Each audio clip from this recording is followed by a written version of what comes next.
예, 여러분, 계속해서 잘 있죠? 요사이 정말 이 코로나로 좀 힘들긴 하지만 그래도 참 좋은 이 늦가을 날씨입니다. 주님께서 여러분들 계속해서 눈동자처럼 지켜주기를 기원합니다. 이 시간에는 이제 교회론 두 번째로서 지난 시간에 이제 교회론을 시작하면서 교회의 정의 그리고 니케아 신조에 따라서 교회의 속성 네 가지를 알아봤습니다.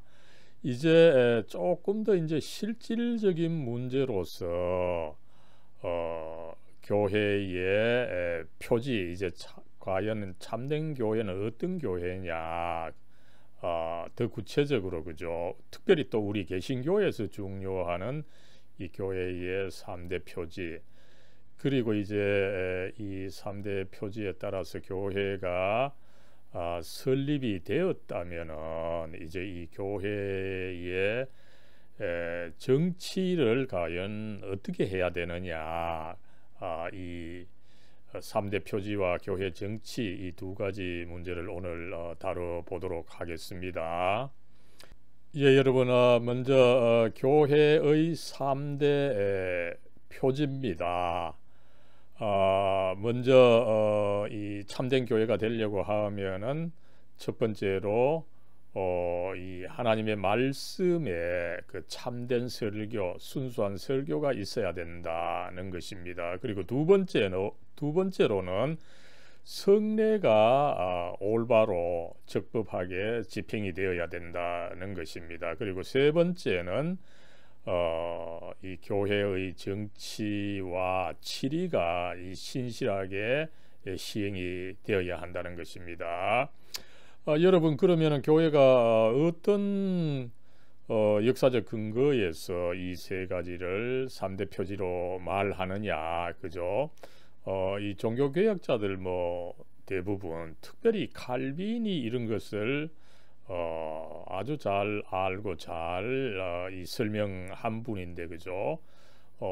근데 칼빈은 흥미롭게도 교회의 3대 표지를 이야기하지 않고 1번과 2번 2대 표지를 이야기를 했습니다.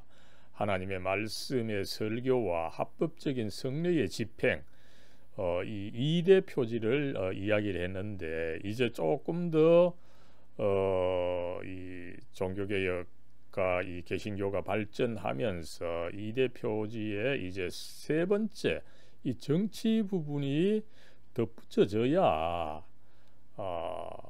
이 하나님의 말씀도 바로 선포되고 또한 성례도 적법하게 실시될 수가 있다. 이거를 깨닫게 됨으로 해서 역사적인 교회는 이 세 가지로 그 이야기를 하고 있는 것입니다. 아무쪼록 먼저 칼빈은 두 가지를 그 강조했다라고 하는 것을 1번과 2번을 강조했다는 것을 말씀을 드리고 나아가서 칼빈이 또 사실은 3번도 이야기를 합니다.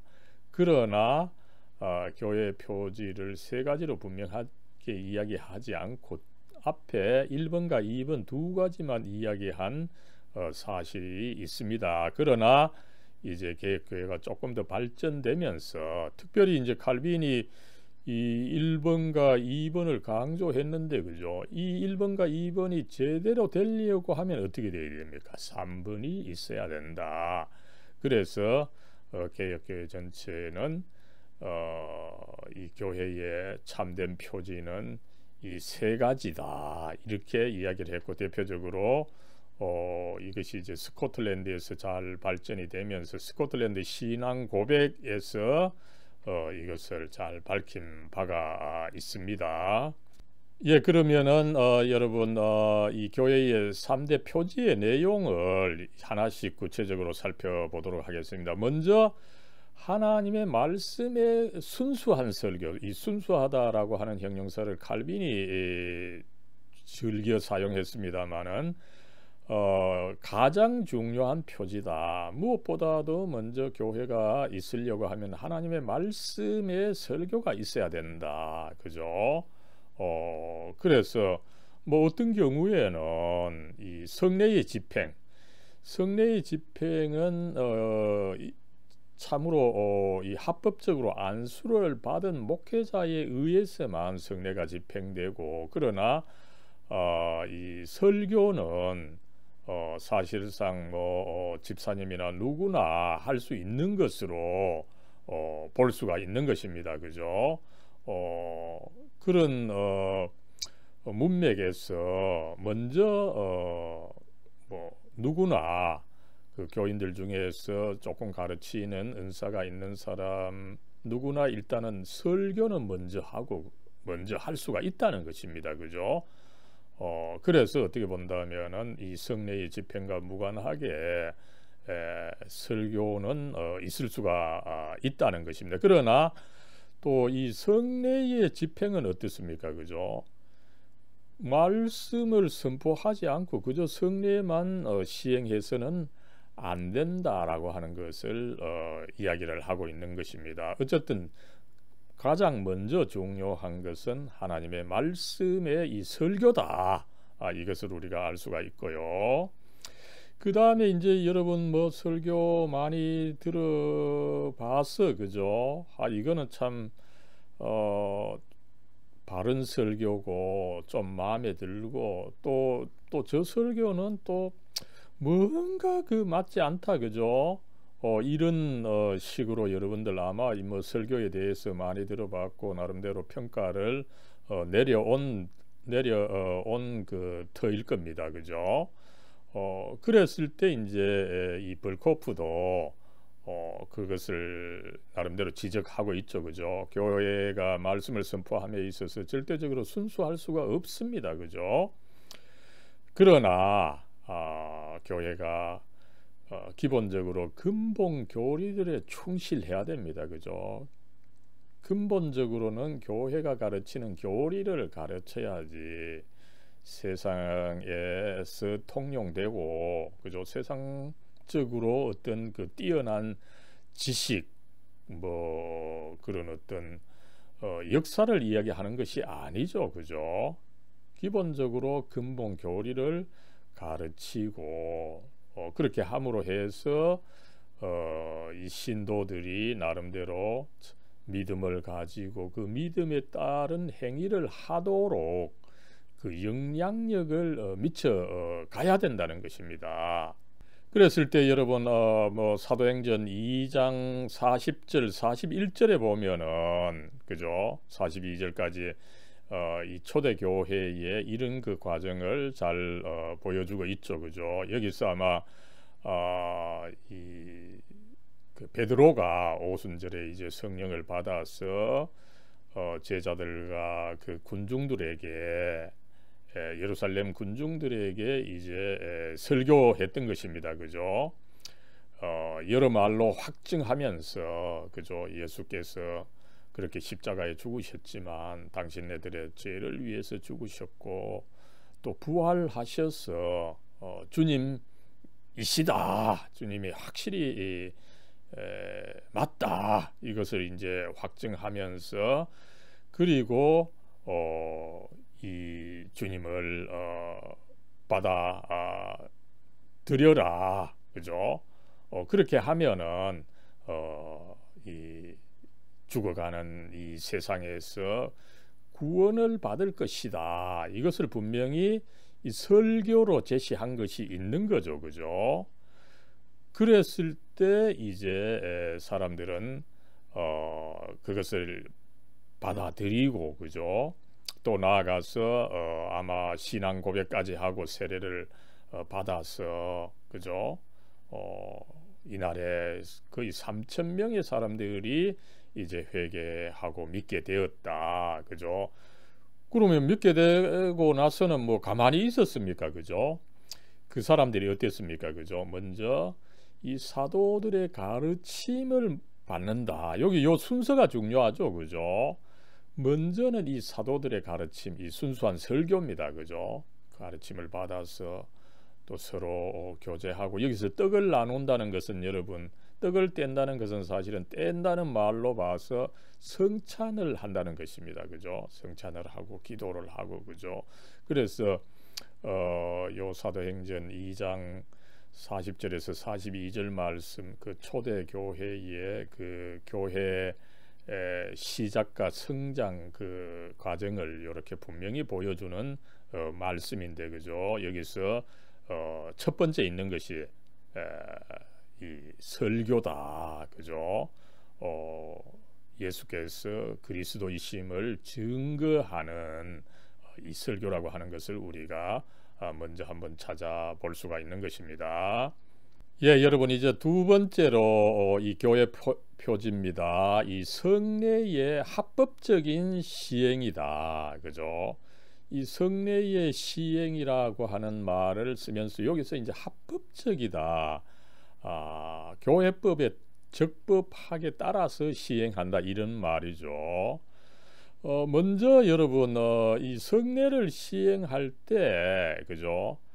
가톨릭 교회는 이 말씀이 강론인 거죠. 가톨릭 교회에서는 설교를 강론이라고 하지 않습니까? 그죠? 이 강론이 필요 불가결한 것으로 보지 않습니다. 가톨릭 교회에서는 그 미사죠. 그쪽에서는 예배라 하지 않고 미사인데 그 제사라는 것입니다. 그 제사인데 제사의 그럼 제물이 누굽니까? 예수님인 거죠. 그러니까 어떻게 본다면은 가톨릭 교회의 미사에서 신부가 사실상 제사장으로서 제물을 바치는데 그 예수님의 몸을 제물로 바치는 것입니다. 그죠? 그래서 가장 중요한 것은 이 제사행위, 제물로 바치고 그 제물을 나누는 이 성찬, 저쪽 말로 성체라 그러죠. 이 성체를 나누는 의식, 이것이 이제 가장 중요하다 보니까 그 전후에 사실은 말이 그 설교가 2차적인 것이 되어버리는 거죠. 그러나 개신교회는 먼저 이 하나님의 말씀이 있어야 되는 것입니다. 그죠? 하나님의 이 보이지 않는 말씀으로서 이제 설교를 먼저 선포하고 그 말씀이 이제 보이는 말씀으로 나타나는 것이 바로 성찬이다. 그죠? 그래서 참된 예배에 있어서 먼저 이 보이지 않는 말씀으로서 설교가 먼저 주어지고 그리고 나서 보이는 말씀으로서 이 성찬이 주어질 때 완전한 예배가 된다. 그죠?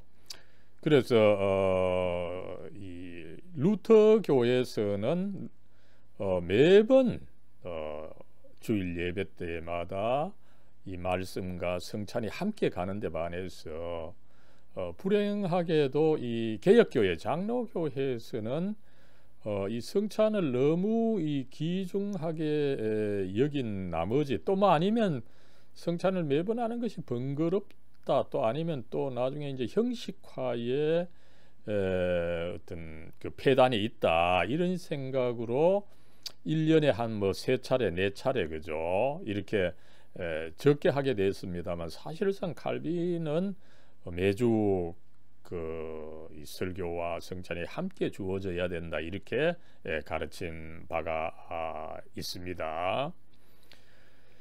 여러분, 그랬을 때 이 성례는 교회의 이 거룩한 제도입니다. 그죠? 이 설교는 사실상 이 하나님의 말씀을 조금 알면은 뭐 거의 누구나 전할 수 있는 것이지만 이 성례는 더 거룩한 뭐 더 거룩하다기보다는 어쨌든 교회 역사상에 있어서 상당히 이 제한적으로 제시되어 온 이 제도다 보니까 그죠? 합법적으로 임명된 그죠? 어땠습니까? 그죠?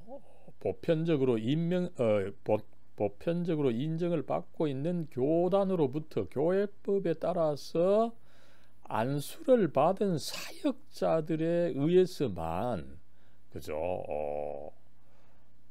시행이 되고 또 받는 대상도 모두가 아니라 그죠? 교회에 참석한 모두가 아니라 신앙을 고백하고 세례를 받은 그죠? 세례를 받은 신자들과 그들의 자녀들에게만 시행된다. 그죠?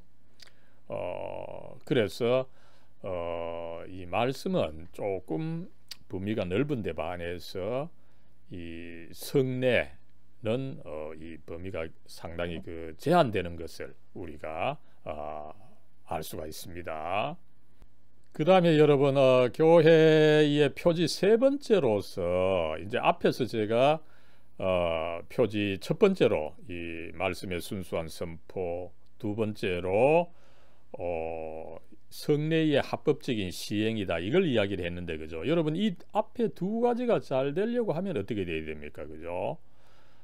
사역자가 바로 서야 되다 보니까 그죠? 그것을 하기 위해서 교회 정치와 치리가 제대로 시행이 되어야 된다. 이것을 우리가 알 수가 있는 거죠. 그래서 개혁교회에서는 교회 정치와 치리의 시행 이것을 또한 교회 표지 중에 하나로서 제시하고 있는 것입니다.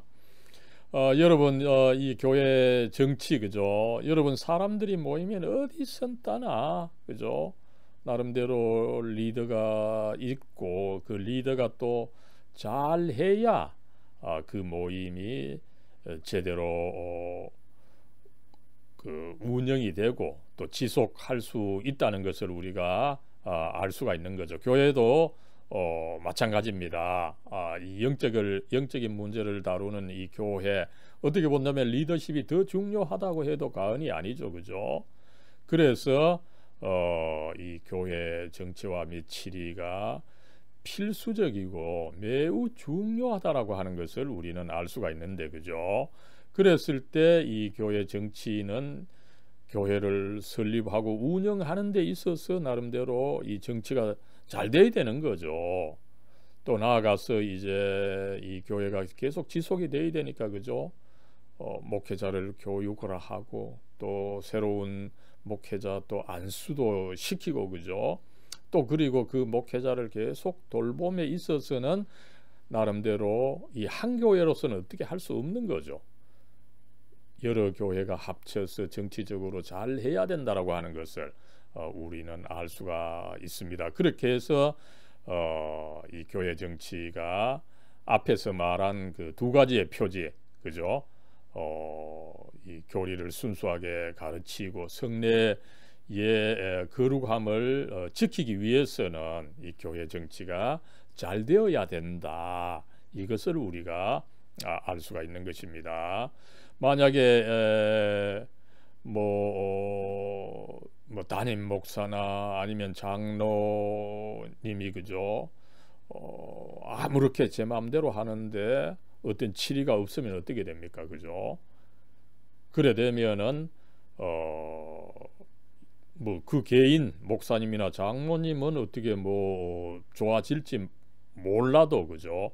교회 전체의 진리가 어두워지게 되고 거룩성을 남용하게 된다는 거죠.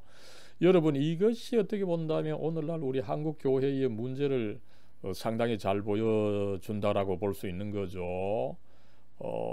나름대로 이 한국에서는 일반 정치가 그렇습니다. 정치가 잘 안 되죠, 그죠? 그것처럼 교회의 정치도 잘 안 되는 편에 속합니다. 그러다 보니까 몇몇 목사님들이 전행을 하고 그죠? 그러면서 어쨌든 이 교회의 그 진리의 빛이 어두워져 가고 있는 이런 형국이다. 그죠? 그렇게 말씀을 할 수가 있는 거죠. 그랬을 때 그러면은 교회가 이제 이 치리 그런 사람들을 나름대로 이 치리를 해야 되는데 다스려 나가야 된다는 거죠.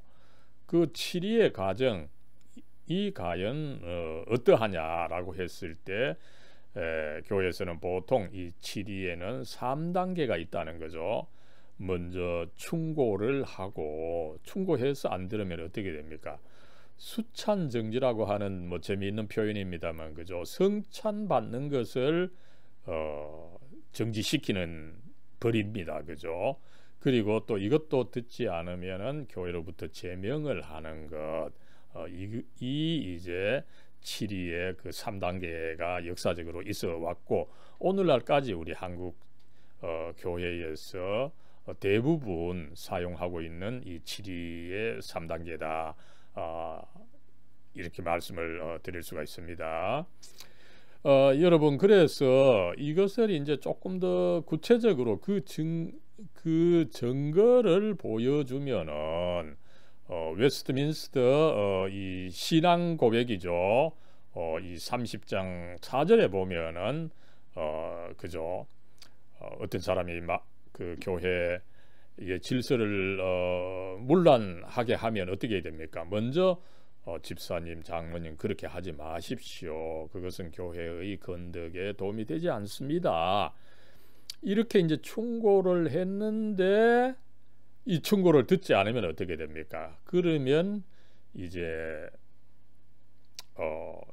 집사님, 장로님은 이 충고를 또 듣지 않으셨기 때문에 교회법에 따라서 성찬을 얼마 동안 받지 못할 겁니다. 받지 못합니다. 그죠?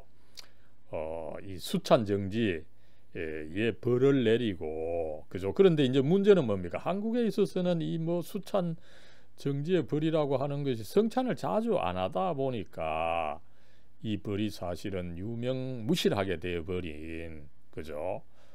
그러나 이제 그 사람을 예배에 참석을 못하게 하는 것은 또 안 되고 또 예배 참석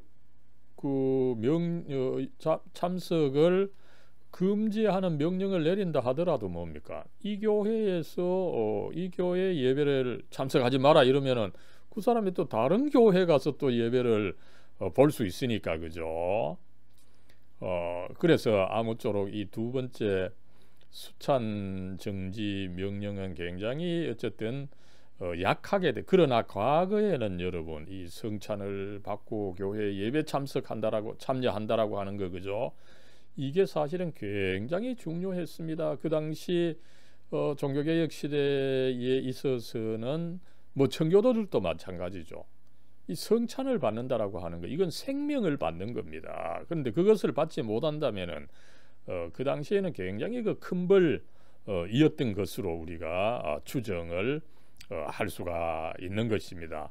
아무쪼록 이 수찬 정지가 뭐 나름대로 좀 현재에 있어서는 유명무실하게 되어버린 감이 있습니다만 그럼에도 불구하고 이게 한 단계 있어야 다음 단계로 넘어갈 수가 있는 거죠. 여러분 제명이라 교회에서 가장 큰 벌로서 이제 이 제명인데 그죠? 뭐 어떻게 보면 출교입니다, 그죠? 가장 큰 영적인 벌이죠. 교회의 이제 그 생명록에서 지어버리는 것입니다. 뭐 과거의 개념으로 한다면은 지옥에 이제 갈 수도 있게 되는 이 참 가장 엄중한 벌인 거죠. 그런데 이 벌을 교회에서 만약에 수찬 정지가 없다면 충고를 하고 바로 가장 큰 벌을 내릴 수는 없는 것입니다. 그 중간에 한 단계가 있어야 되는데 아무쪼록 이 수찬 정지가 나름대로 오늘날 유명무실하게 된 감은 있지만 그럼에도 불구하고 이 한 단계가 필요하다라고 하는 것을 우리가 알 수가 있습니다. 아무쪼록 이제 교회에서 어떤 그 신도가 나름대로 이 교회의 질서를 문란케 하면은 이런 단계로 그 7일을 해온 역사가 있다. 우리가 이것을 여기서 한번 확인하게 되는 것입니다. 예, 여러분 지금까지는 이제 교회의 3대 표지를 살펴봤습니다. 이 3대 표지가 또 제대로 되려고 하면 결국은 여러분 교회 정치가 잘 돼야 되죠. 그래서 이 시간에는 교회 정치에 대해서 그 체제가 어떤 것이 있고 그 체제의 그 리더십의 구성 요소들이 어떤 것이 있고 또 개교회와 개교회 위에 있는 이 상회들의 관계 이런 것을 한번 살펴보도록 하겠습니다. 먼저 여러분 이 교회 정치를 논함에 있어서는 일단 교회 정치 체제가 과연 어떻게 되느냐 이것을 우리가 살펴봐야 되는데 그죠? 이 3대 크게 3대 유형이 있다 이렇게 말씀을 드릴 수가 있겠습니다. 벌코프는 조금 복잡하게 6가지를 제시하고 있죠. 그죠? 그러나 이 갈수록 이제 단순화시키는 경향이 있다 보니까 그죠? 이 최근 개혁 신학자들 그죠? 에릭슨과 이 프레임 이런 분들은 뭐 3가지로 나누는 것이 있어서 크게 3가지로 나누는 것이 있어서 제가 그렇게 설명을 하겠습니다. 먼저는 여러분 이 감독 혹은 이 주교 제도입니다. 여러분 그 가톨릭 교회에서 이제 주교, 그 다음에 이제 루터 교회, 감리 교회에서는 감독이라고 부르는데 그죠? 이 감독 주교 사실은 영어에 있어서는 같은 말입니다. 비숍입니다. 그죠? 혹은 이제 그 그리스 헬라어에서 에피스코푸스 여기서 이제 에피스코펄이라고 하는 이 감독 체제라고 하는 그 말이 영어 말이 나왔습니다만 그죠? 그럴 때에 이 주교 감독은 사실은 누굽니까? 그죠? 그는 그리스도에 의해서 선택된 이 사도들 그죠? 뭐 최초의 그 12 사도들 바울도 뭐 사도에 포함이 된다고 합니다만 그죠? 이 사도들을 계승해 오는 분이 바로 감독 혹은 이 주교다. 그죠? 역사적인 그 승계 과정을 역사적 물리적 승계 과정을 중시하는 거죠. 그러나 여러분 이에 대해서 성경적인 근거가 없다라고 하는 것, 성경 어디에도 그죠? 사도가 그 어떤 주교 혹은 뭐 감독을 뽑아서 그 사도직을 승계했다 이런 구절이 신약 성경에는 결코 나오지 않는다라고 하는 것을 우리가 알 수가 있습니다. 아무쪼록 이 주교 감독이 한 지역의 여러 교회들을 이제 다스리게 되는 거죠. 그래서 감독 그다음에 감독 혹은 이 주교가 누굽니까? 그죠? 예수 그리스도의 그 직접적인 이 제자들 사도들로부터 승계한 어떤 역사적인 라인을 갖고 있다 보니까 그죠? 어떻게 보면은 사실은 하늘로부터 그 권위를 받은 것입니다. 그러다 보니까 어떻습니까? 평신도들은 어떻게 할 수가 없는 거죠. 이 주교 감독이 절대적인 권위를 가지게 되고 평신도들은 다만 이 주교 감독의 명령을 따를 수밖에 없는 이런 체제라고 하는 거 그죠? 그래서 전체적으로 본다면은 위로부터 아래로의 정치 체제다 혹은 권위주의적인 정치 체제다 이렇게 분류할 수가 있는 것입니다. 여러분 가톨릭 교회가 바로 이 감독 주교주의라고 하는 것을 알 수가 있는 거죠. 그런데 어떻습니까? 가톨릭 교회에서는 이 주교들도 이제 뭐 대주교 또 대주교 위에 추기경 이 가톨릭 교회가 세계적으로 발전하면서 그 과정에서 원래는 주교가 제일 이제 그 중요했는데 그죠? 가령 이 초대 교회에 있어서는 그 중요한 도시들이 있었죠, 그죠? 예루살렘, 안디옥, 알렉산드리아, 그 다음에 로마, 뭐 카르타고 이런 식으로 초대 교회에 있어서 중요한 이 교회의 그 도시들이 있었습니다. 그랬을 때 그 도시 전체를 관장하는 사람이 바로 주교였던 거죠. 그러나 이제 교회가 발전하면서 이 주교가 뭐 주교, 대주교 위에 또 추기경이 있게 되고, 그죠? 이런 복잡한 과정을 거치게 됩니다만, 근본적인 개념은 한 지역의 교회를 관장하는 이 주교 혹은 그 감독이다, 이것을 알 수가 있는 거죠. 그랬을 때 흥미로운 것은 가톨릭 교회는 이 주교들, 그죠? 어쨌든 발전된 과정에 있어서는 이 추기경들입니다. 이 지역의 수장들인 주교들, 이 추기경들이 이제 모여가지고 자기네들의 수장을 뽑으면은 그 사람이 사실은 교황이 되는 거죠. 그죠? 이 로마 가톨릭 교회가 이 주교 정치 체제의 그 전형을 보여주게 되고, 그러다 보니까 이제 이런 그 권위를 강조하는 영국의 성공회, 그죠? 또 루터 교회, 또 심지어는 이 감리 교회까지도 이런 주교 혹은 그 감독 제도를 따르고 있다, 이것을 우리가 알 수가 있습니다. 여러분, 이제 그 다음에 이 주교 감독 정치 체제가 위로부터 아래로의 정치 체제라면은 장로주의는 오히려 그 반대로 아래로부터의 그 위로의 정치 체제다, 이것을 우리가 예상할 수가 있는 거죠. 예, 그랬을 때 이제 이 교회의 그 리더십, 감독이다, 주교다, 그죠? 또 그리고 이 성경에 보면은 리더에 해당하는 사람이 장로고, 그죠? 또 목사도 아주 그 드문 경우지만 한두 그 쓰인 용례가 있는 거죠. 그래서 신약 성경에는 사실상 이제 리더에 속하는 사람들이 그 감독이다. 이 감독은 뭐 결국 주교인 거죠. 감독이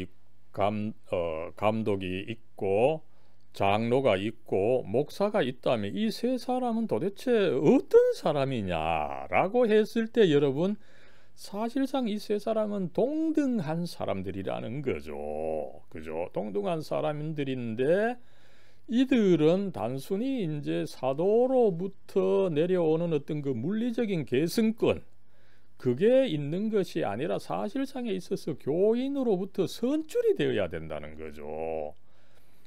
아래에서 위로 선출이 되어야 된다, 이것을 이제 중시를 한 것입니다. 그랬을 때 어떻습니까? 이 개교회를 그러면 어떻게 다스립니까? 그죠? 가톨릭 교회에서는 주교가 다 다스립니다. 그죠? 그러나 이 장로주의에서는 교인들로부터 선출된 장로들이 이제 목사와 함께 교회를 다스리는 거죠. 여러분, 가톨릭 교회에서는 이 정치 과정에 있어서 이 평신도들의 참여가 없다고 했습니다. 그러나 이 장로주의에서는 어떻습니까? 그죠?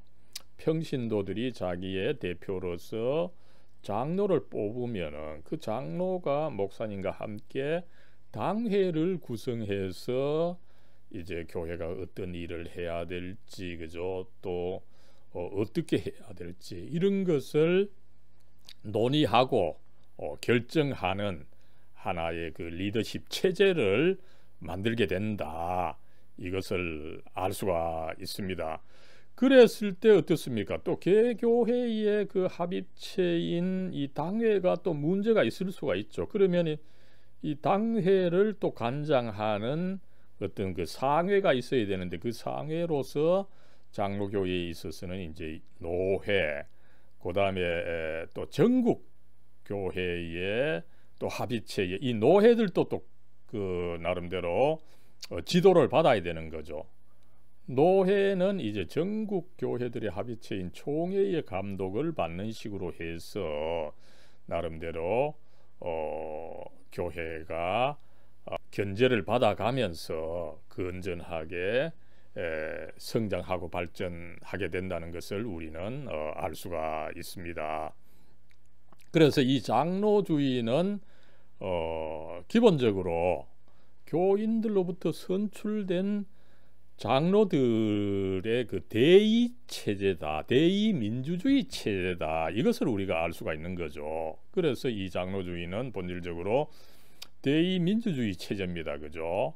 이것이 이미 여러분 1500년대 그죠? 16세기 종교개혁 시대에 발전을 하고 그 다음에 17세기의 영국, 특별히 스코틀랜드에서 더 발전하고 그 다음에 이 17세기 1620년부터 청교도들이 이제 영국에서 제대로 신앙생활을 할 수 없으니 미국으로 이주를 하게 되죠.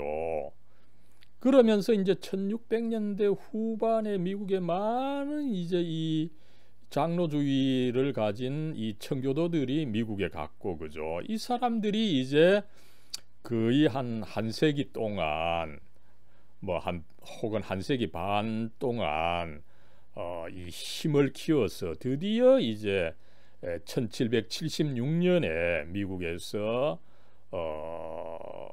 자기들의 그 민주주의적인 생각을 모아서 독립선언서를 만들고, 그죠?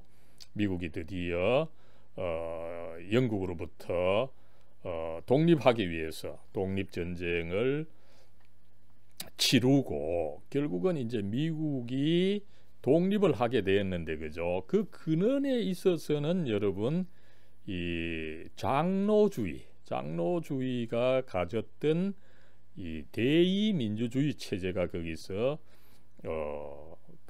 제대로 작동한 것이다. 그래서 많은 학자들이 미국의 그 실질적인 이 건국의 아버지는 칼빈이었다, 이렇게 그 주장하는 사람까지 있다는 것을 우리가 알 수가 있습니다. 이것이 이제 나름대로 굉장히 의미가 있고 또 근대 이 자본주의 민주주의 형성에 지대한 공헌을 미치다 보니까, 그죠? 이 아프리카, 아시아 여러 나라들이 이 정치 체제를 적용하고 있다는 것을 알 수가 있습니다. 여러분, 우리 한국에서도 장로교회가 크게 발전할 수 있는 것은 바로 이 대의 민주주의 정치 체제를 가졌기 때문이죠. 그렇기 때문에 이 장로주의가 그 세계 역사상에 있어서 큰 의의가 있다라고 하는 것을 여기서 우리가 한번 확인할 수가 있습니다. 그 다음에 여러분 우리가 살펴보게 되는 이 교회의 정치 체제가 이 회중주의입니다. 그죠? 이 회중주의는 사실상에 있어서 장로교주의입니다. 그죠? 개교회가 이제 장로주의에 따라서 이 당회를 구성합니다. 그죠? 그런데 이 장로주의와의 차이는 뭡니까? 그 개교회가 당회를 구성하면 그 당회 자체가 최고의 그 권위체가 되는 거죠. 그 개교회의 당회 위에 있는 상회를 인정하지 않습니다. 개교회의 당회가 모든 것을 결정할 수 있다고 보는 거죠. 그죠? 그래서 이 회중주의는 장로주의와 마찬가지로 장로를 선출해서 기본적인 정치 체제로서 당회를 구성하지만, 장로주의는 그 개교회의 당회가 상회, 노회 총회로부터 그 관장을 받아야 된다, 이렇게 주장하는 데 반해서 회중주의는 그 개교회의 당회 구성까지는 같은데 그 다음에 여기서 이제 상회를 인정하지 않는 점에서 회중주의의 특징이 드러난다. 회중 전체의 합의가 최고라는 거죠. 그 위에 어떤 것도 이 개교회의 어떤 그 그 의지와 방향을 좌지우지할 수가 없다. 그죠? 이것을 견지하고 있는 정치 체제다. 이렇게 우리가 알 수가 있습니다. 여러분, 침례교회와 미국에 가면은 그 회중 교회들이 많습니다. 그죠? Congregational 처치죠. 이 회중 교회들이 이 제도를 따른다라고 하는 것을 알 수가 있고, 미국에서는 또 개인들이 기본적으로 몇 명 모여서 이제 당회나 아니면 법인을 구성할 때 그 기본적인 단체가 최고의 그 의결권을 갖는다. 그죠? 미국의 그 개인주의 영향이 여기 강하게 작동하고 있는 것을 우리가 한번 확인할 수가 있는 것입니다. 그 다음에 여러분 어떻습니까? 그죠? 주교제도, 감독제도, 만약에 주교나 감독이 잘못하면 어떻게 합니까? 그죠? 그걸 어떻게 견제할 수 있는 수단이 많지를 않습니다.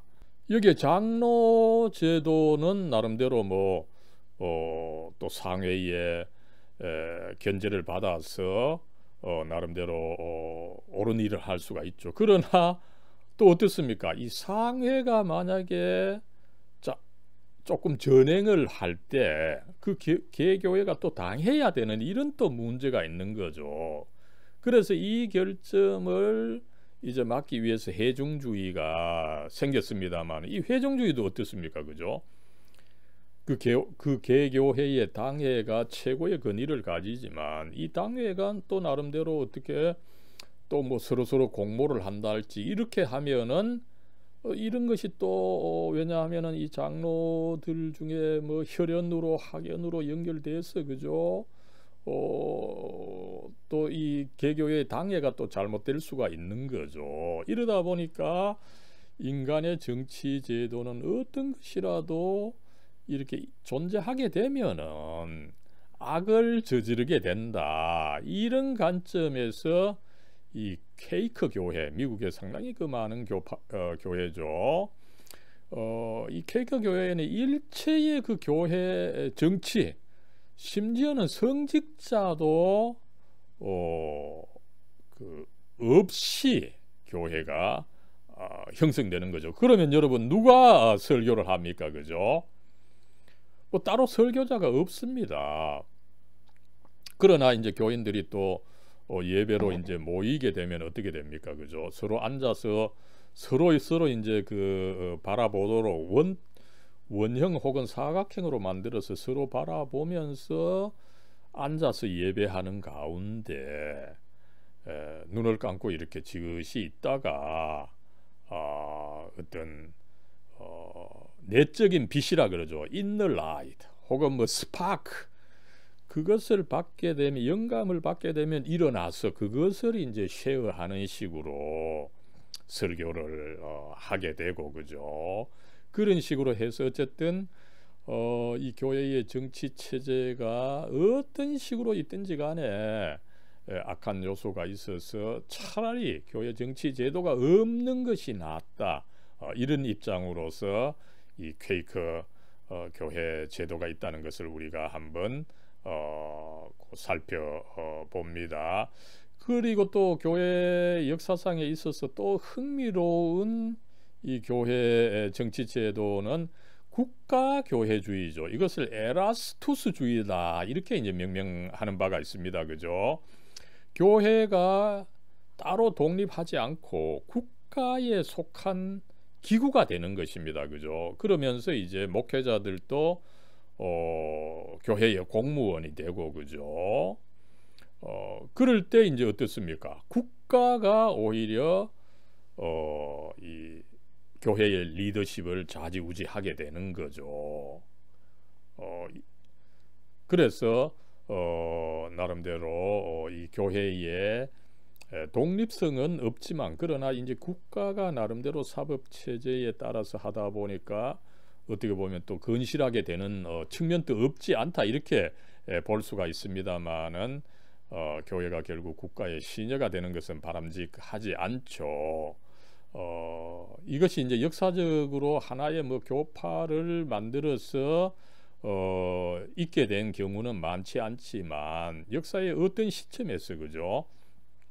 가령 1930년대 독일의 그 히틀러 치하에서의 이 루터 교회 그죠? 거의 뭐 국가 교회가 됐던 거죠. 히틀러의 시녀가 되었던 그런 역사도 있고요.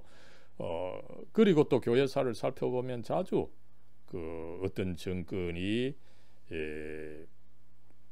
들어서게 되면 그 정권과 가까운 교회가 이 하나가 되어서 이 교회가 정치의 그 시녀가 되는 그런 경우가 있는데 그래 되면은 이 교회의 독립성이 저해되다 보니까 이것은 참으로 막아야 되는 사태다. 이것을 우리가 알 수가 있습니다. 예, 여러분, 이 교회 정치 체제가 그렇게 크게 세 가지로 나누어 볼 수가 있고요, 그죠? 그랬을 때 이 교회 정치 체제를 이제 이끌어 나가는 사람들을 이제 교회의 직원이다 이렇게 부르죠.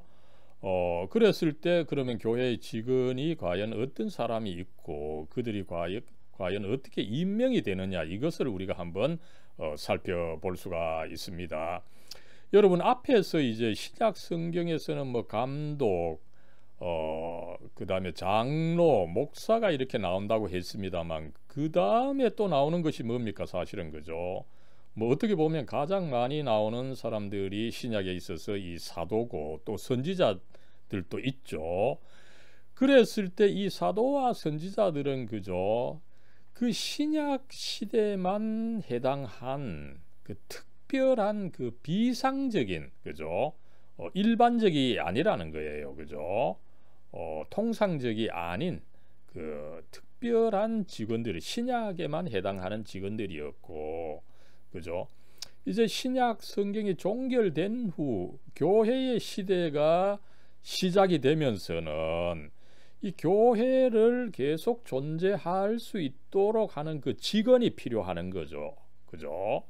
그랬을 때 이 교회에 이제 필요한 직원을 일컬어서 통상적이고 계속 있어야 되는 직원이다 보니까 그죠? 항존적 직원이다. 항존직이다. 이렇게 이제 부르고 있습니다만 그죠? 이 통상적이고 항존적인 직원이 있어야 된다. 그러면은 이제 이 통상적이고 항존적인 직원이 과연 누가 있느냐? 이랬을 때 개혁교회에서는 장로와 교사와 집사가 있다. 그죠? 이렇게 가르치고 있습니다. 먼저 여러분 이 장로입니다. 그죠? 여러분 여기서 이제 제가 장로, 교사, 집사가 있다고 해서 그럼 목사는 어디냐? 그죠? 사실상 이 장로에 속해 있다라고 하는 것을 우리가 알 수가 있습니다. 이 장로라고 하는 명칭 그죠? 프레스비테로스라고 하죠. 뭐 영어로는 엘더라고 합니다만 그죠? 혹은 이 장로 교회를 뜻할 때 그 프레스비테리안이라고 하는데 그죠? 프레스비터라고 하는 말로 이제 쓰여지고 있는 말이죠. 그죠? 이럴 때 이제 신약 성경을 보면은 장로는 보통 이제 공동체의 원로들 연세 드신 원로들을 뜻하고 그죠. 나아가서 이제 감독이다, 주교다, 그죠. 같은 말이라는 거죠. 그런데 이제 가톨릭 교회와 뭐 루터파 교회 이런 데서는 이 감독이 어떻게 보면 장로 위에 있는 특별한 직책이다 이러지만 사실상에 있어서는 상호 교환할 수 있는 말이다 이렇게 볼 수가 있다는 것입니다. 그랬을 때 이제 장로 교회에서는 이 장로가 두 종류가 있다고 또 가르칩니다. 그죠? 먼저 어떻습니까? 교회에서 가르치고 다스리며 돌보는 이 지도자의 역할을 하는 사람을 이제 장로라고 하는데 그죠? 가르치고 다스리고 돌보는 지도자 역할을 하는 거죠. 그랬을 때 이제 개혁교회에서는 이 가르치는 장로는 목사다, 그죠? 그리고 치리하는 다스리는 장로는 일반 그 장로다, 그죠? 이렇게 나누고 있음을 우리가 알 수가 있습니다. 그래서 장로교에서는 사실상 이 세 가지 장로, 교사, 집사로 나누는데 이 장로 안에는 목사가 그 포함되어 있음을 우리가 알 수가 있는 것입니다. 여기서 이제 이 장로가 감독과 뭐 같은 말이다 이랬을 때 이제 그 관련 구절을 보면 그죠. 먼저 이 사도행전 2장 17절 이하를 보면은 여러분 여기서 이제 바울이 이제 3차 전도 여행을 끝내고 그죠. 에베소 교회에서 여러분 오래 있었죠, 그죠. 그러다 보니까 이 에베소 교회의 이 장로들과 친했던 그런 역사가 있었던 것 같습니다, 그죠. 그래서 마지막에 이제 이 에베소 교회를 떠나기 전에 장로들을 불러서 고별사를 이제 한 것이 바로 이 사도행전 이 후반부죠. 그랬을 때 이 장로들을 청해놓고 여러분들을 감독자로 삼았다, 그죠? 이 장로들과 감독이 사실상 같은 말이다라고 하는 것을 여기서 보여주고, 그죠? 그 다음에 또 이 베드로전서에서는 그 심지어는 어떻습니까, 그죠? 이 베드로가 지금 이 베드로전서를 쓰는데 그죠? 베드로가 어떻습니까? 장로들에게 권하노니 나는 또 함께 된 장로요, 그죠? 이 베드로가 나름대로 목회자의 역할을 하고 그죠? 또 감독의 역할을 하고 그랬을 때 내가 또한 그 장로다, 그죠? 이 장로 직분이 적지 않았음을 보여주는 구절이라고 볼 수가 있는 거죠. 그러면 여러분 지금 현재 한국 장로교회에서 이 장로는 누가 되느냐라고 했을 때 뭐 통합 측을 한번 살펴보면 그죠. 통합 측 헌법 40조에 보면은 장로의 자격이 나오는데 그죠. 먼저 이 상당한 식견과 통솔의 능력이 있어야 된다, 그죠. 그리고 세례 받은 지 7년을 경과해야 되고 바로 세례 받고서 장로가 될 수는 없다는 것이죠. 그리고 또 40세 이상이 돼야 되고 그죠. 그 다음에 이제 이 장로를 과연 어떻게 선택합니까, 그죠. 먼저 이제 그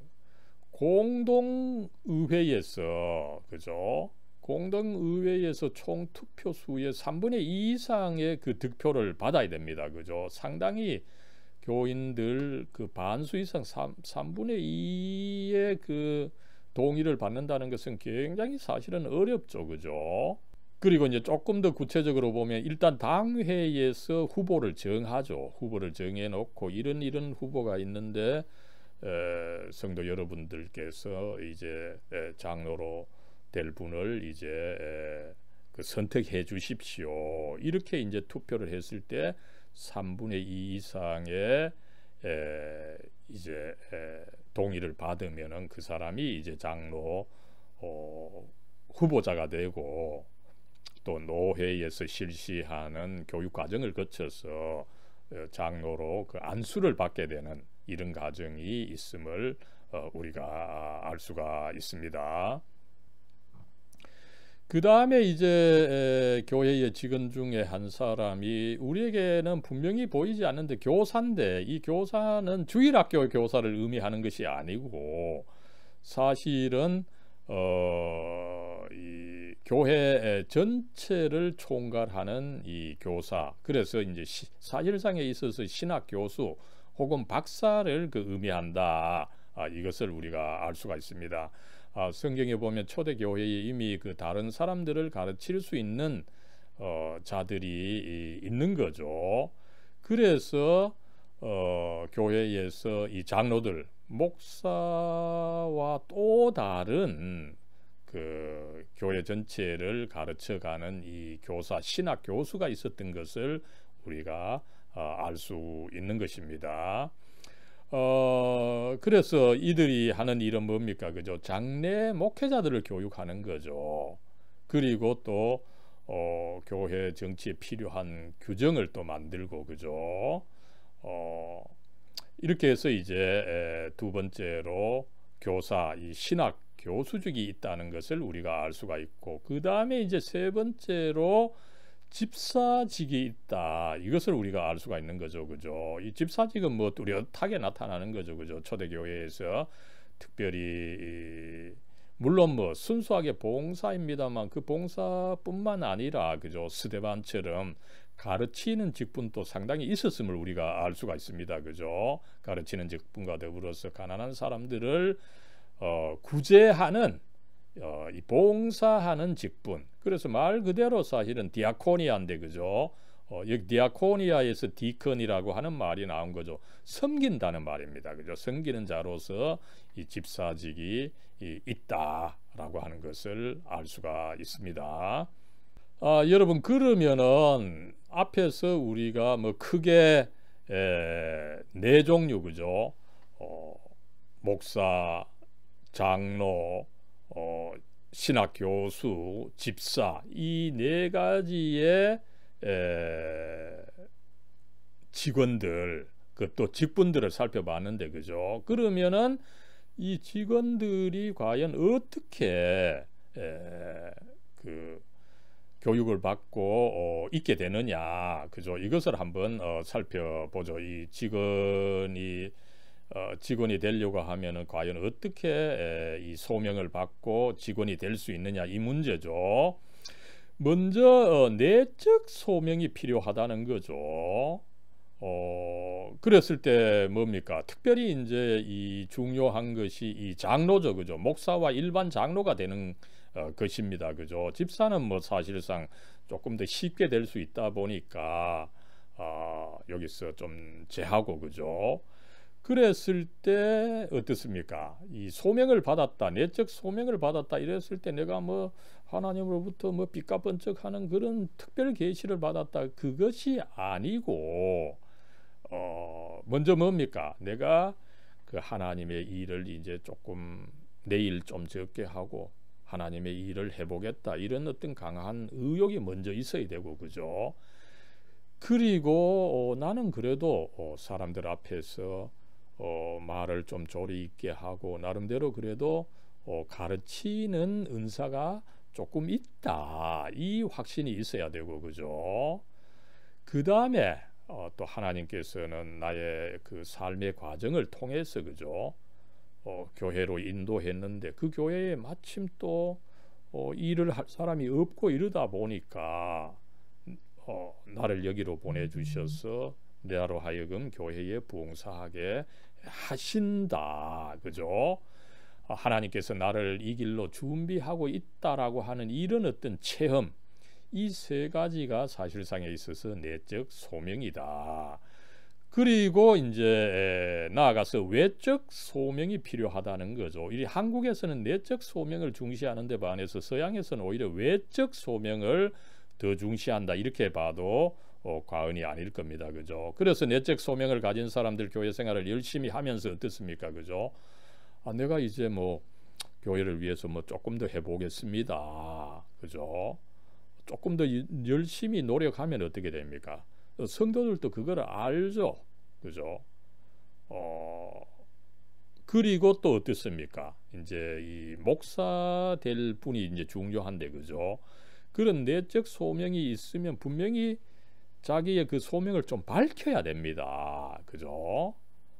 특별히 그 직원들에게 먼저 밝히는 거죠. 장로님에게 또 목사님에게 나는 참 이 주님의 일을 하고 싶습니다, 그죠? 이렇게 이제 자기의 내적 소명을 밝히면은 목사님이나 장로님은 어떻게 됩니까, 그죠? 그걸 알고서 또 목사님이나 장로님이 보기 전에 이 양반은 앞으로 교회의 지도자가 될 능력이 있다. 이렇게 인정을 하면은 그가 일할 수 있는 기회를 주면서 뭐 전도사 또 아니면 이제 뭐 장로 경우에는 어떻게 됩니까? 그죠? 안수 집사의 기회도 주고 이런 식으로 해서 그쪽 리더십을 가질 수 있도록 성장을 시켜줘야 되는 과정이 있다는 거죠. 그죠? 그래서 이제 내적 소명이 있고 외적 소명이 있어서 나름대로 이제 성장을 하게 되면 어떻게 됩니까? 그죠? 그리고도 이제 또 일정의 그 소정의 시험이나 이런 과정을 통해서 이제 임직식을 하게 되는 거죠. 장립을 받게 되는 거죠. 그죠? 그래서 이 노회에서 이것을 개교회에서 하지 않고 이 중요한 것이다 보니까 그죠? 목사나 장로 임직은 노회에서 하게 되는데 그죠? 그랬을 때 이 임직식, 장립식은 후보자가 이제 그 목회 소명을 가진 것에 대해서 교회가 단순히 개교회뿐만 아니라 조금 더 넓은 의미에서 그죠? 노회가 그 지역을 관정하고 있는 노회가 이제 공적으로 이 사람은 이제 주님의 일을 하도록 이렇게 목사로 혹은 장로로 이렇게 장립이 되었습니다. 이것을 이제 공적으로 인증하고 확증하는 시기 바로 임직식이다. 그죠? 이것을 우리가 알 수가 있는 거죠. 이 임직식 때 중요한 것이 뭡니까? 안수를 하는 것입니다. 그죠? 그러면 안수한다는 것이 뭡니까?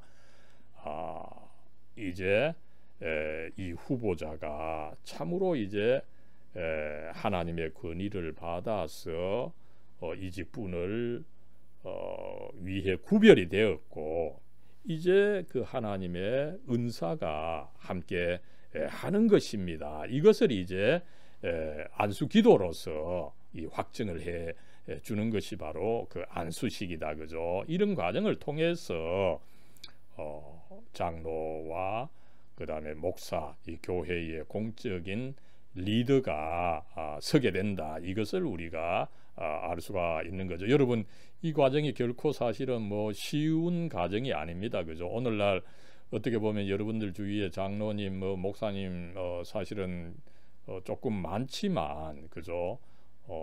그러나 그들 나름대로 내력을 보면은 상당히 그 어려운 과정을 통해서 거기까지 이른 것을 우리가 알 수가 있는 거죠.